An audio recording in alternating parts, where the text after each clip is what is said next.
Coming up on This Week in Computer Hardware, oh my goodness, there is way too much autonomous driving vehicle, 4K, giant screens, AMD, all of the new laptops. What's got you excited? HDR monitors. Coming up next on Twitch. Netcasts you love. From people you trust. This is Twitch. Bandwidth for Twitch is provided by CacheFly at CACHEFLY.com. This is Twitch, This Week in Computer Hardware, episode 396, recorded on January 5th, 2017. HDR, no AMD, and what happened with the AI? Welcome to Twitch, This Week in Computer Hardware, Twitch weekly show that aims to bring you the most useful, most informative, most engaging, and today, probably the most disorganized collection of hardware news. Very organized. Oh my goodness, we've got televisions, we've got processors, we've got AMD, NVIDIA, Intel. Intel had stuff launched. Samsung, Chromebooks. So much going on. CES 2017 Consumer Electronics Show. It's the first week of January, so you know we're suffering emotionally, or at least just next dehydrated. Year, it's in the second week of January. Nah, you're teasing me now. It is, I promise. Don't January lie 9th. to me. No. It's been a funny year for CES, right? Because we've had a lot of evolutionary years. We're just a little bit of change here, a little bit of change there. A little bit better drones. A little bit better drones. Yeah. Selfie drones, kind of a thing, but not as much as we expected. You're probably like, where are the processors? Where are the processors? Well, we did get a processor this week. Kaby Lake launched. Yes. Desktop Kaby Lake officially with launched. Pricing numbers. So basically a 6700K is roughly 7700K is roughly the same price as a 6700K. Identical MSRP. Yeah. You know, the street price will vary. Yeah. Depending on Amazon Newegg, all that type of stuff. But identical street price, new chipsets, right. A whole bunch of new motherboards that go along with it, desktop performance that doesn't really vary much. We've talked a couple weeks ago about what the advantages of Kaby Lake on the mobile side were. Let's talk about the glorious increase in battery life, probably due to speed step, and that magnificent reduction in CPU consumption because of H.265. So if you watch a lot of video on your laptop, 4K 10-bit video. Oh yeah, that not to get can specific. Do. Yeah, I mean, but it's like it's a subset of a subset of video, right? But on the desktop side, none of that really matters. No, right? You get 200 or 300 megahertz extra out of your processor, but that's pretty much it. And even like the video, the HEVC decode offload doesn't really matter because you probably have discrete graphics in that system as well.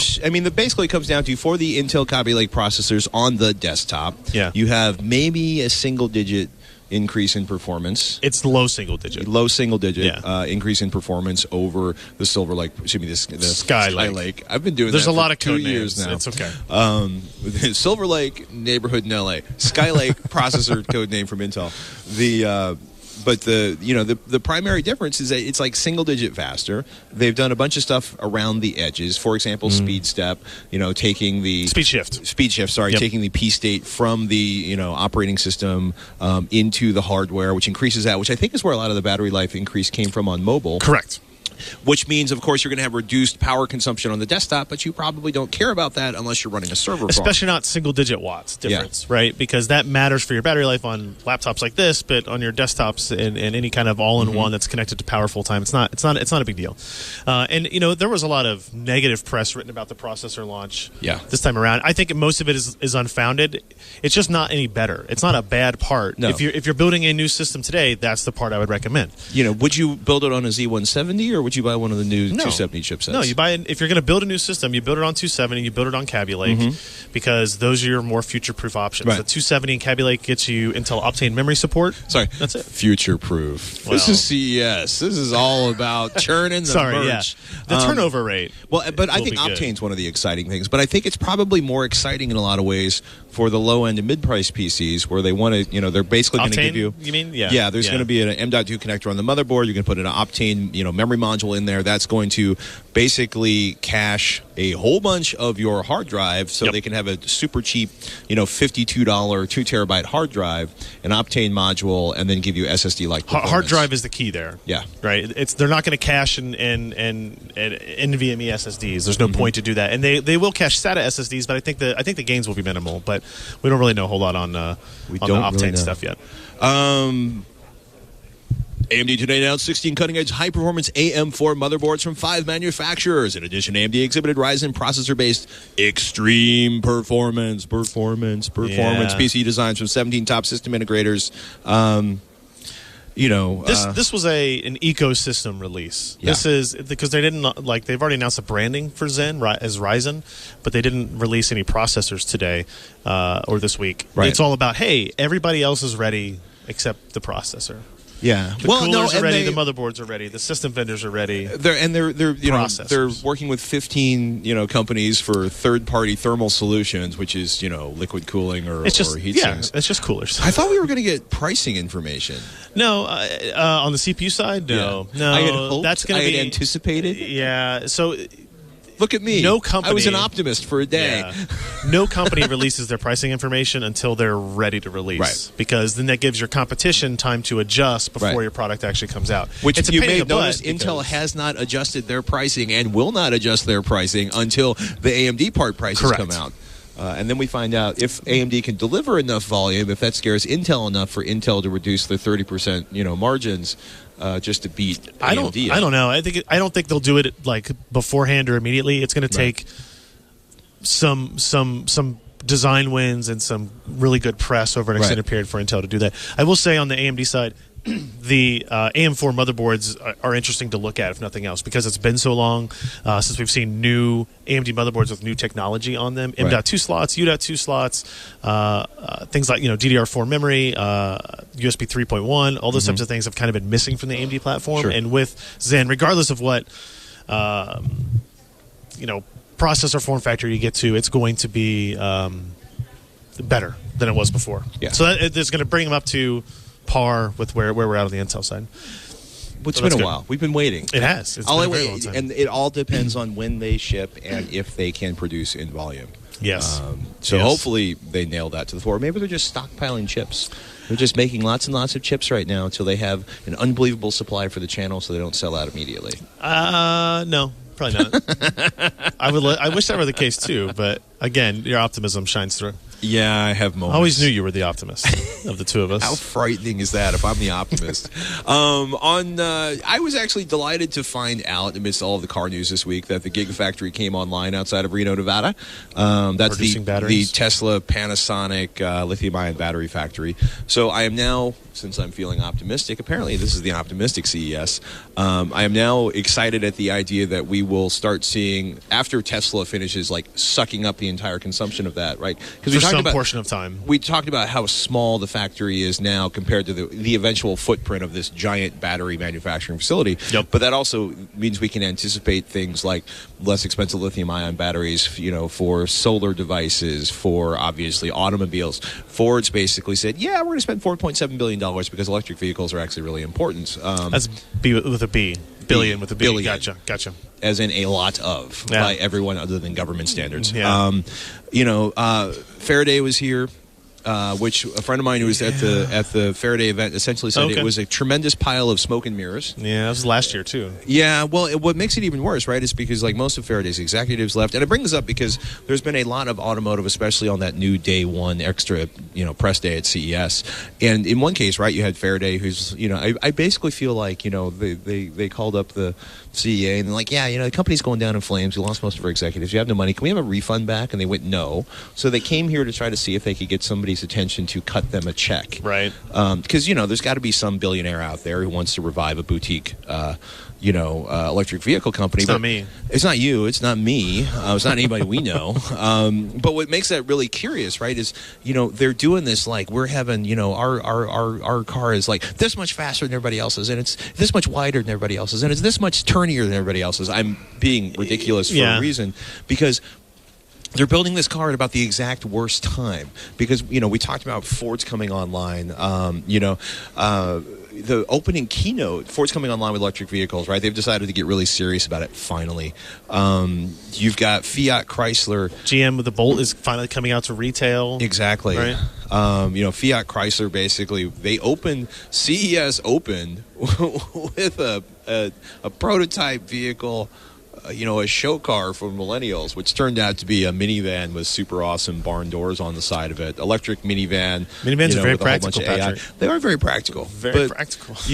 I notice it. I don't own one yet, but you pick up on that?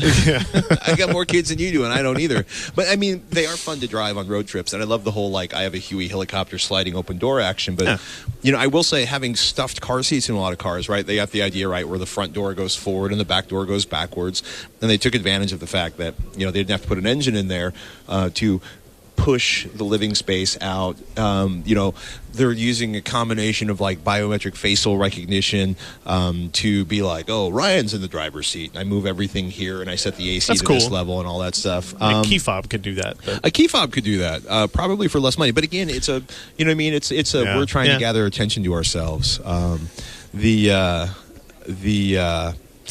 It was kind of funny looking at Toyota's Concept I. I did not see it. So Toyota's Concept I is kind of it looks like there was a vehicle I want to say called a Robin, which was kind of like a three-wheeled motorcycle-y thing that looked like the fin off of a shark out of fiberglass. Right. And it's it's a little lower than that, and it's like they call it the Concept I, and it's got an AI in it called Yui. And I just want to read this quote out for everybody out there who's been thinking a lot about AI lately. Toyota wants Yui to have a relationship that is meaningful and human with you. It can measure your heart rate, know what time it is, and ask you if you're hungry, even ask you if you're happy. You're driving erratically, Ryan. Are you having a bad day? NVIDIA actually talked to snack? NVIDIA at their keynote talked a little bit about that too, about the AI being internal as well as external to the car, right? And recognizing if you look tired, if you've been drinking, if these types of things, and keeping track of your driving patterns and stuff. And I think somebody tweeted, "Oh, great! Somebody has invented the mother-in-law for everybody's smart car, right, in the back seat type of thing." But if it prevents you, if it can be are you ripped again? No, I'm not turning on. I have no problem with a car, doing something like that, intelligent like that. Well, okay.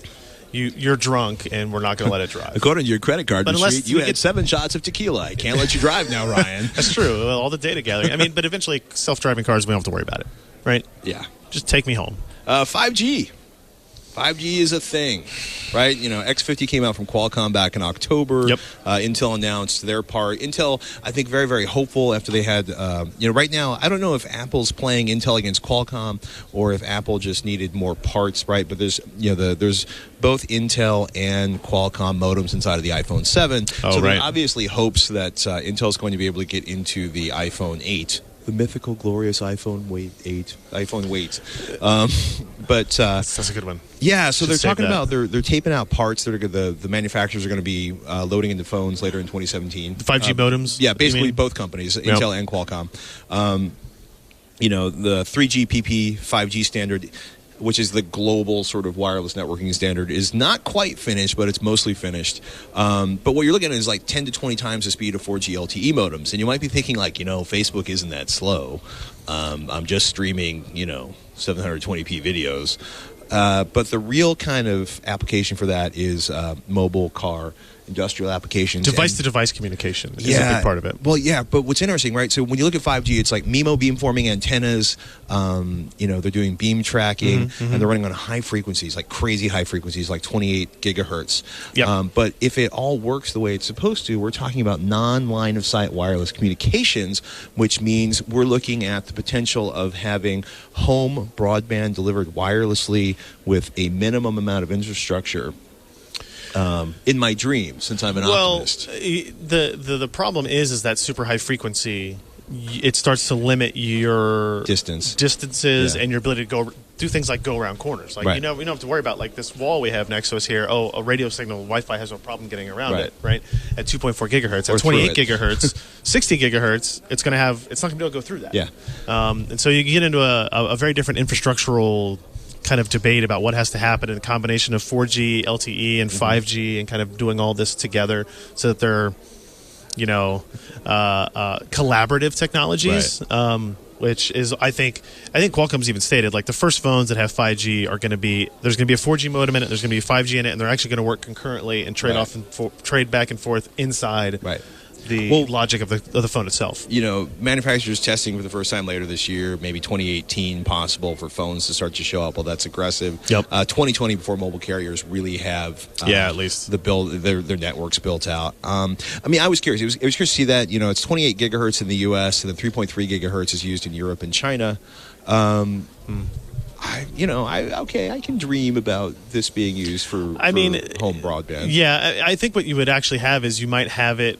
The problem will be getting it inside the house. You could get it to an antenna on the outside of your house, and then it'd be distributed internally. Yeah, I think that's what it's going to have to be. Inside of the house, we can do that. But imagine it if you had a chimney. Imagine if you had an option and you had a Comcast wire in your neighborhood that wasn't like 2 megabit DSL.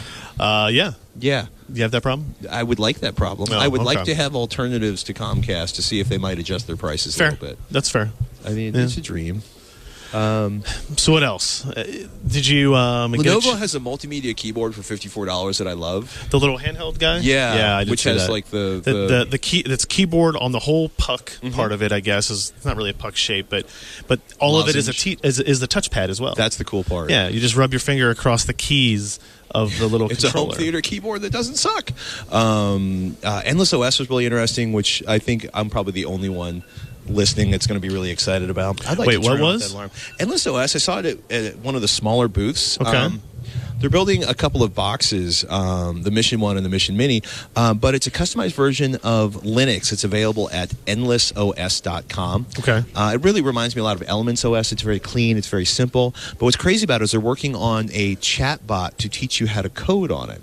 And then as that learning to code system is finished, they set it up so that you can actually click on a corner of the application, and it will flip over into a development environment with all of the code for the application, so you can work through the code in the application and learn that. But they're selling those with the Mission 1, which is a beautiful bamboo shrouded $249 Celeron dual core N2807 box. Yeah, I like bamboo. It's stylish. But that was an interesting one to see. I think everybody I know who's heard of the Kingston thumb drive. The 2 terabyte guy? Yeah. I mean, it looks like it came out of the toolbox, the Millennium Falcon. It is exceptionally large for a thumb drive. I mean, when you put it on my hand, it covers, like, it goes from sort of here to here on my hand. But compared to the 2 terabyte HD drive, or excuse me, the 2 terabyte regular hard drive that I always keep in my bag to back stuff up on, it is... Wait, really? You do that? Yeah, I have a portable... Hey, man. 2.5-inch drive, right? 3, 2, 1. Yes, 2.5. Okay. What do you think I'm hearing? I'm thinking a full-size desktop hard drive in your backpack. Even I'm not. I don't know. Problematic. Yeah. But the Kingston 2 terabyte and 1 terabyte Data Traveler Ultimate GT flash drives from Kingston, USB 3.1. Which is nice. Did they say specifically 5 gigabit or 10 gigabit? They did not, and they also did not say a price or a ship date. That's the problem with a lot of the CS announcements is price to be determined. It has been one of the worst years for when we're going to ship it and what the price is going to be. Yeah. Whether you're talking about, LG's latest OLED TV, which was amazing, right? It's it's like 2.3 millimeters thick. It's all bleeding like the together stick to the wall one that we're talking about here? Yeah. I didn't get to see it in person, but the photos I saw were impressive. It's I got to see it in person, and I got to see it a second time. What's kind of funny is it's like they were doing this whole we're creating a totally immersive environment, and we needed to get to like below 4 millimeters thickness to reduce shadows. And hold on, there's a payoff here. And they talk about all the OLED technology and how because they don't have the backlight, it can be so thin and it's glorious. And you mount this magnetic frame, and then you magnetically, the television is held up magnetically to the wall. But of course, they still need power and HDMI processing, which won't fit in the 2.3-inch monitor. So there's a cable that comes down and goes to this big sound bar that looks like it was designed by the guy who designed Kylo Ren's helmet, with a couple of Dolby Atmos pop-up speakers that come out of it. So you have this beautiful statement of elegance and immersion, and then you got a big old sound bar underneath it that you can't get rid of. Was this the TV with the clear cable, or is that the Samsung? The Samsung has a little fiber optic this cable. Weird, semi-translucent cable, so it would blend in with any paint color on the wall you have. Somebody decided. Somebody wrote what was kind of a cranky comment that apparently every HD TV manufacturer thinks we want television. I would think maybe Marcus Brownlee or somebody was basically talking how every this television manufacturer seems to think we want thinner TVs, which, much like thinner phones, no one I know is actually asking Yeah, for. no, I totally agree. Like, especially if you're mounting on the wall, the difference of 2 inches and 3 inches and 4 inches is really minimal. Well, to your experience. Samsung has a really cool mount for their new televisions that essentially they've created a sort of a pocket in the back of the television, and you can tip it forward or you can get it all the way back up against the wall. It's very slick and very clean as far as insulation goes. That's a good idea. I also saw a really wonderful pickup truck HDTV mount for tailgating parties. That so you sounds can like a carry good idea. 55-inch. I'm a fan of that. Television. I figured you would be. I'll send you the link to that one. Did you see any of the new Asus stuff? I have not gotten to the Asus booth yet. So Asus has they've got 2 new phones. One with the 2 lens, kind of like the 7 Plus. Right. The VR phone. And then they have the AR, AR phone, phone, which is basically like the Lenovo Fab 2 Pro, kind of Google Tango plus Tango and Daydream support. So it'll do the AR. Then you can put it in the Daydream headset, which the name is escaping me, for VR experience as well. On the consumer side, they and NVIDIA announced a new monitor, a 4K HDR, 144 hertz, 4K 144 hertz IPS G-Sync screen. and what kind of GPU are you going to need to feed that? A beefy one, but you don't have to go up to 144 hertz, right? Right. So, it's a kind of. If you have a monitor that goes up to 144 hertz, you should go up to 144 You should try hertz. to get there. What was the point of buying it? But it's if you're not variable gonna- refresh, so anything Okay. in between is still going to be good. Okay. But it was kind of a silently.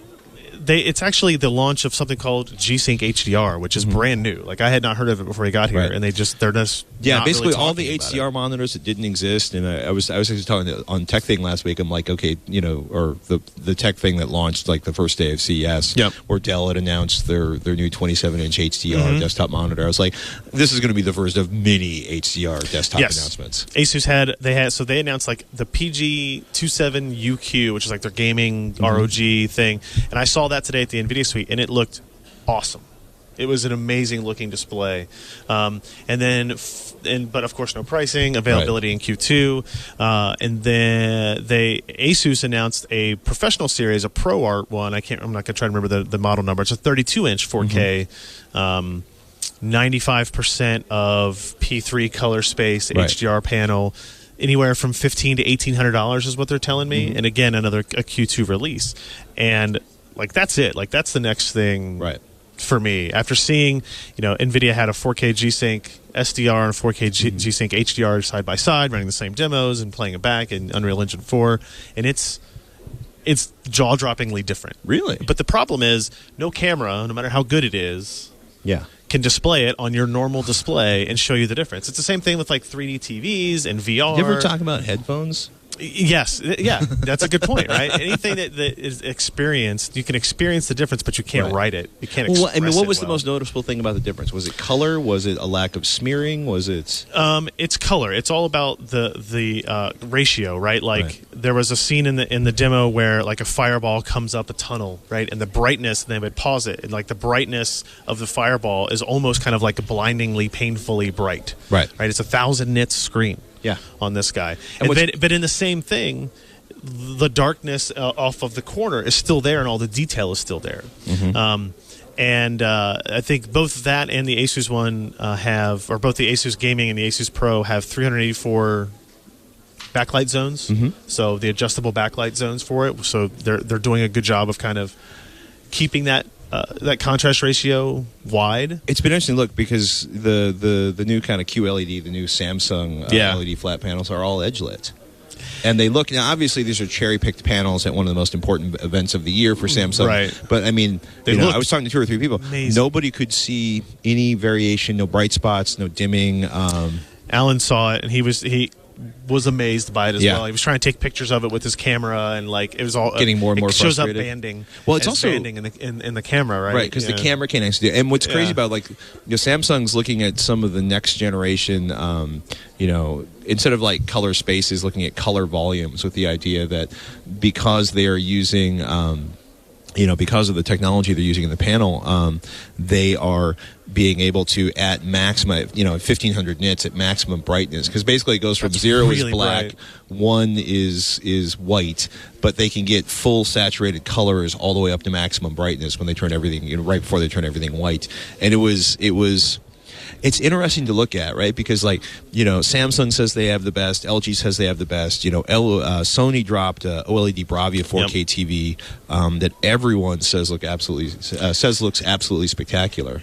The real problem is that there's no answer. Like, there's no one answer, right? There's competing standards. Well, you've got quantum. HDR10, The you've got answer Dolby right now is Vision. almost everybody is going quantum dots, except for Hisense, who says that yes, both of these that HDR displays from laser the is Asus really were. the answer, Yeah. but that's not quite there for most stuff. The yet. question of color space Yeah. is still, like, everybody can do their own, and it's all going to be better than what we have. Right. And it's all about how do you map the content to it, whether it be video content or Right. gaming content or anything like Well, that, that was right? You've got Rec 2020 being this 10-year plan. You've got P3 being a 5-year plan, and then Adobe sRGB or Adobe RGB being like, we should be there today. And then we have type of LG stuff. deciding that we need more confusion around HDR, so they're partnering with Technicolor to create Technicolor's HDR. Which we don't need any more potential standards, and it's already confusing enough because, like, that's basically a P3 you're only checkbox hitting feature, a percentage of it, and that they want to put on the side of the box. Like, there's no practical application for that. I do think that 2017 will see more HDR displays than I thought we were. 3D's originally. dead. Almost all Yes. 4K displays, except for the bottom of the barrel ones, will include HDR this year. I mean, Yes. TCL came out with 25 Roku televisions, right? They're basically like, we have 25 televisions. Hisense is bringing their 100-inch short throw laser projector system to the Right. Anchor started a new brand to do home theater equipment. You know what I mean? It's like it's. I saw that Fire TV had been integrated in some 4K TVs as well. That's a pretty cool feature. Yeah. NVIDIA announced the new Shield that does 4K HDR through Amazon, Netflix, YouTube, and another service that I'm blanking on right now as well. And it's impressive. When you go to these demo rooms and you see those TVs, I want to buy that, and then somebody tells you, well, maybe you want to hold off on buying this one because this next one's going to have the better integration of that standard, and that's kind of the frustrating part on displays. Changing directions to stop talking about displays before the people that are weeping and pounding on their dashboards run off the road because they don't have, level 3 autonomous driving, which is my favorite. It's the one where it goes like, I got this, until it panics. And Until it's it like, says, help me. Yeah, that's what the Tesla currently is, right? Yeah, I that's what think they so. all currently Yeah. are. Level 3, baby. TP-Link's going to be doing link aggregation on consumer routers, 2-port link aggregation. So if you have multiple Ethernet ports on your NAS, you can connect multiple Ethernet ports to Good. your router. Good. Starting on like $160 routers. They've got their own mesh networking competitor, and I was laughing because I've been thinking like all of the mesh networking devices all use the same chipset, the ones I've been looking at, Right. And I'm sitting there in Qualcomm's booth, and there under 2 glass covers are there's the Eero, there's the Orbi, there's Google Wi-Fi. the vast majority of them all use Qualcomm chipsets. LG's Gram 14 laptop, which at 2.16 pounds is the lightest 14-inch laptop available because nobody else makes a 14-inch laptop, but 2.16 pounds is really light. The big complaint about that was battery life. LG says 21 hours battery life with the new 2017 version. In the words of the nice kids at The Verge, we're going to have to test this. This needs to be tested. Yeah. Because we've seen, like, one of the rumors I heard was they were using like an ancient benchmark with the monitor down to 0. There's supposed to be an industry standardized battery test. It's not, in my opinion, representative Worth of real running. world use cases, but an industry standard at least lets you compare numbers between vendors, right? So I would assume they would have to be using it. It's Mobile Mark, the latest version of Mobile Mark, that kind of sets some of those requirements. It would be that nice. would be a stretch. We'll find out. Even like even like the newest Lenovo laptops I saw, the newest Asus laptops I saw only went up to maybe claiming 12, 13 hours. 21 is a big jump from that. New gaming laptops, I want to say from Samsung, from Lenovo, 2 really nice-looking Chromebooks. Not inexpensive, but really nice-looking Chromebooks from Samsung. Asus had one, too. It's like $450 Chromebook. Right. But Intel Core M powered. Right. Convertible, flip, whatever you want to call it, yoga style. I've been seeing so many Chromebooks in office situations lately. I don't have any experience with them, and that's bad on my part, right? Like I've never tried to like say I'm going to use this for the week. The warehouse I work out of, the Hack5 warehouse, everybody who's not like a Linux hacker is given a Chrome OS device. Okay. Because that it's just safety locked down. first. Yeah. Yeah. Especially with what could potentially happen if someone irritating gets in there. Man, what else did we see? Sennheiser came out with a really nice GoPro microphone for $199. Okay. That is, amongst other things. What makes it a GoPro microphone? It essentially is a GoPro back that contains. Sennheiser owns Neumann, the microphone. And it connects to the connection on the camera, and it snaps onto the back of the camera, and it's waterproof. And they say it can deal with wind noise up to about 50 miles an hour. That's pretty impressive. What else? And I haven't seen too much. I got to see the new. Qualcomm had a thing where they're like doing a VR demo with the Power Rangers. I got to see the new Power Rangers costume. Nice. A friend of mine was in a YouTube spoof. They on wouldn't that. let me wear it. I can understand why they wouldn't let you wear it. I tried to put on the Power. It was the Red Ranger. Of course you did.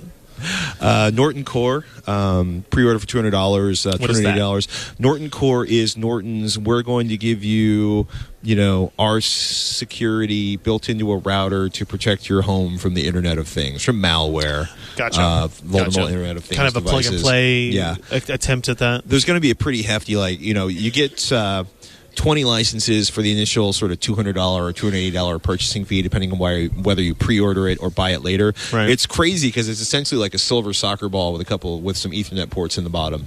It's about 8 or 9 inches across. But their idea is that they're going to start. They're doing deep stateful packet inspection to try to prevent malware from getting to your Internet of Things. Basically. It's one of several devices we've seen where they're like, you know what, we can protect your crappy Internet of Things with their incredibly weak software. We can fix that, or at least we can put a wall. I want to ask your opinion on this and see if did you see the NVIDIA? Did you watch the NVIDIA stream last night? I mentioned the Shield real quick, but I didn't talk about their whole AI thing. Did you see that? I did not see that. The new Shield and software and this is going to be ported back to the old Shield with software update, is now supports Google Assistant, the same thing that's on Pixel, and the game controller has a microphone that's now will react to that. If you say okay Google, it will answer. The controller has the TV answer to you. The Shield device is answering. You can view photos, watch video, do anything you can do with Google Assistant. And they also announced something called the Spot, the NVIDIA Spot, which is a puck, that big around puck size thing that plugs right into the wall, and it basically allows you to extend the Google Assistant functionality to any room. Right. So you plug it in your bedroom, you don't have the Shield there. Right. You don't have a controller there with a microphone, but it has a microphone and a speaker in it. So you can say in that room, okay, Google, do whatever tasks you're going to do, and it's connecting through Wi-Fi back to the device. Nice. And so it's kind of interesting. Those are $49. So, maybe on the verge of being a little bit too pricey, but pretty good. Like if you put one in your loft, you put one in your bedroom. Yeah. Because that's the issue. I like the Amazon Echo that I have, but I only have one. Right. It's in the kitchen. When I'm not in the kitchen, I'm either yelling throughout the house, hoping it hears me when it does 10% of the time. You can buy additional, I could buy more dots hardware or echoes, or you don't have to yell through the house, disturb your family, and irritate if you do that, neighbors. are they all on the same network? Do they mesh together? Last I checked. Okay. Shannon would be the one to ask because she's the addict. She is living. Yes, that's actually a perfect description. Living La Vida Alexa. Sorry for everybody with one at home. Speaking of Amazon Alexa, up to 7,000 skills from 5,400 skills in December and 3,000 skills, this summer, which is basically the recipes to make it do things. Use enough of them. You should. Alexa is all over CES. Are you afraid you're setting off everybody's devices? Well, somebody was like, please, please, please. So I'm doing it for them. So you don't want to say, okay, Google. You don't want to say, hey, Siri. You don't want to say, Alexa. Alexa. Those are the three things. Buy Patrick something expensive. I did have... Funny story. One of my friends they have an Alexa, and they've taught it, you could order pizza through it. Right. And his 3-year-old ordered pizza when nobody was in the living room, and suddenly pizza showed up. The 3-year-old thought it was the greatest thing that ever happened. His father, however, was charged $18 for a pizza delivery at 3 in the afternoon that he didn't want. Well, I was laughing. Somebody's like, in our device, if you go over the shoulder, it'll call an Uber for you. And I'm like, oh, look, another product manager that doesn't have children. LG's Smart InstaView refrigerator, because putting a giant screen in the front isn't enough. It is actually fully Alexa compatible. Just says Alexa voice controls coming to Hopper. Samsung's PowerBot VR 7000 will respond to Alexa voice commands, much like Nito's BotVac. Belkin's Wemo mini smart plug can be turned on and off by Alexa. CNET's got a really nice running list of everything showing up with Alexa at the show. And LG had their Hub Robot, which I was really disappointed because it's not Alexa, but it's basically running on Alexa, but technically it is not an Alexa device. Gotcha. But I saw it. They're like, it's a robot. It's got a face, and it can turn to look at you. Maybe good, maybe not. Maybe good. I was really disappointed because I wanted to have wheels or feet so it could chase you around the house. Oh, it does not. It does stationary. Not. It can yell at you, but it can't chase you. So I was profoundly disappointed that. All right. The last thing I'm going to mention, because I know our team here has to move on to their next group, and I want one more from you too. Okay. I saw, you mentioned vacuuming robots, and there was one, I do not remember the manufacturer who did it, but the problem of having a small bin in the Roomba, any of the current ones, right? Right. The issue is it's just too small. Yeah, one dog, and you can do half a house, and the thing's like exploding. And it's done. This one compresses the dirt into what they call garbage discs, and then spits them out as they go, so it can continue to go for as long. But then the discs are like easy to pick up after the fact, so it's leaving droppings behind, Patrick, in the form of vacuumed garbage. I've never wanted to see something at CES quite so much. There you go. As that. And I really don't know why. And I'm really disappointed now that I forgot the model and make of this, because they deserve a bunch of credit for solving world's problems. Well, if you have pictures, we can do that on next week. All right. Or anything you're going to go see the rest of this week that maybe sounds interesting. I want to track down the sort of augmented reality AI-assisted hairbrush.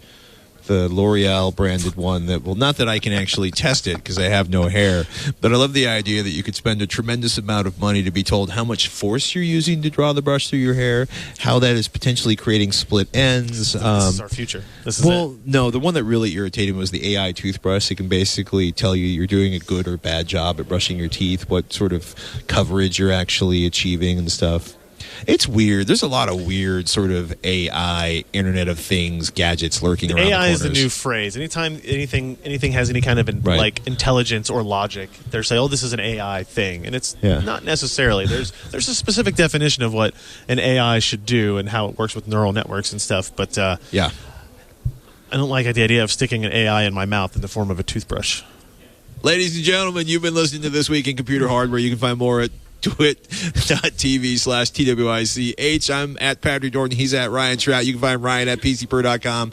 I'm at TechThing.com. We'll be getting deep on AVXL this week, talking about what's going on with all of the new televisions, because Robert's freaking out because that's what Robert does. I bet. Mid-price Android phones. Some interesting stuff coming from Honor and ZTE. And also, ZTE is crowdsourcing cell phone designs from their forum users that they're doing on a Kickstarter. And it's essentially a nice $200 Kickstarter Android phone that will stick to this glass wall here or whatever else you stick it to, because it's got a sticky case. And it will use eye tracking so you can flip pages on the books you're reading over breakfast. Sure. You're so into that. Sure. You are into that. Does it go in my pocket, and can I take it with me? I pretty much assume it does. Cool. Oh, and TCL is doing BlackBerry phones with QWERTY keyboards.